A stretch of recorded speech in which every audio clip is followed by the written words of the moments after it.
And be careful. Make the roof of your mouth hang down.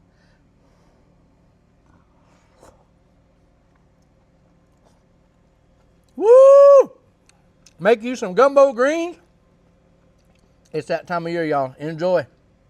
Time to cut us a little celery. Not a dice, not a chop, kind of in between, medium chop.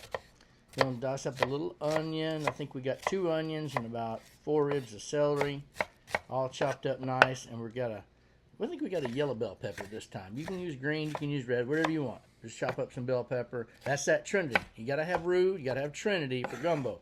And that's what we got right here. We're working on it.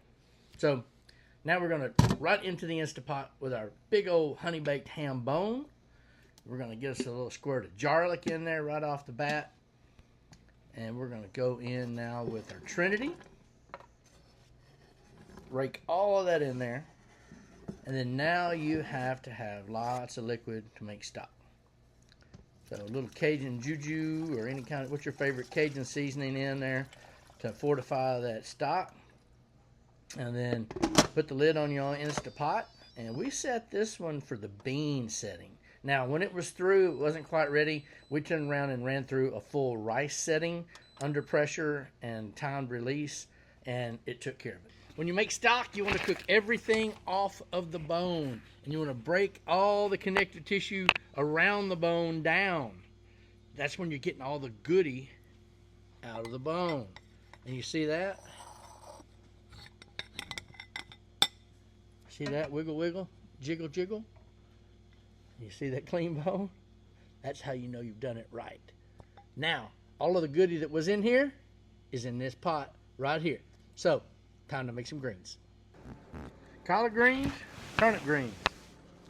No good, good. I'm going to peel that stem off of there. Either one of them, you don't want stem. And you're going to wash this. Then you're going to roll this up and chiffon on. Let me show you. Wad these up real tight.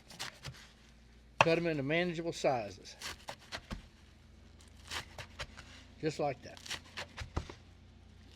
Then we'll transfer into this dude right here.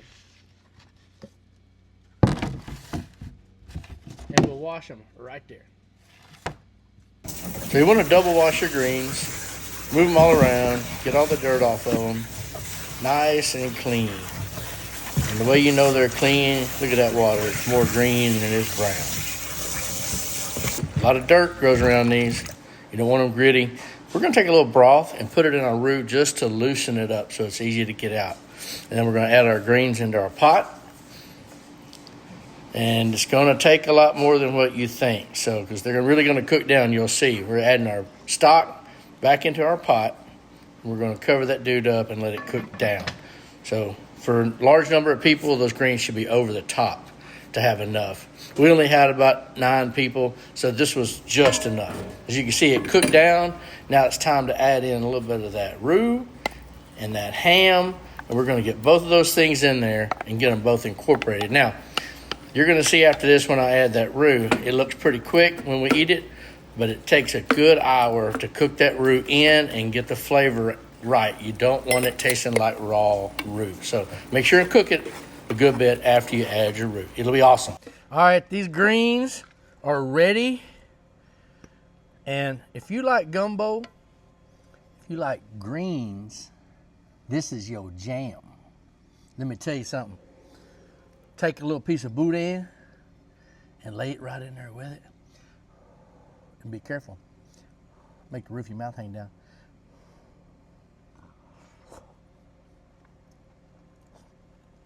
Woo!